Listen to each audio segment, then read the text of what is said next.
ஆபரேஷனுக்கு முந்தின நாளே பாதி ஆபரேஷனை கம்ப்யூட்டர்லயே பண்ணி முடிச்சிருவோம்னு சொன்னா உங்களால நம்ப முடியுமா?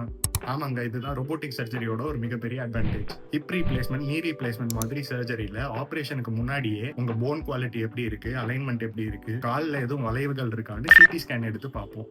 இந்த சிடி ஸ்கேன்ல உங்க ஸ்கெலிட்டல் டேட்டா கிடைச்சிரும். அதை அப்படியே ரோபோட்டோட சாஃப்ட்வேருக்கு ஃபீட் பண்ணிடுவோம்.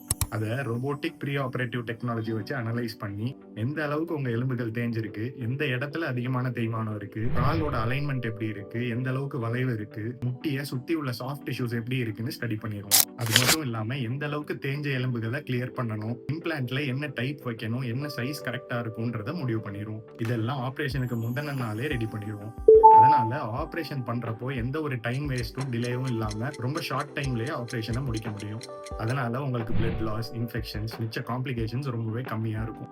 கம்ப்யூட்டர் சாஃப்ட்வேர் வச்சு பண்றதுனால பெர்ஃபெக்ட் அலைன்மெண்ட்டும் கிடைச்சிரும். டிகேஆர், டிஹெச்ஆர் பண்ணலாமா வேணாமான்னு ஒரு கன்ஃபியூஷன்ல இருக்கிற உங்களுக்கு தெரிஞ்சவங்களுக்கு இதை ஷேர் பண்ணுங்க. இப்படி டெக்னாலஜிக்கல் அட்வான்ஸ்மெண்ட்ஸ் எப்படி சர்ஜரியில யூஸ் பண்றோம்னு தெரிஞ்சுக்க ஒரு ஃபாலோ தட்டிக்கோங்க.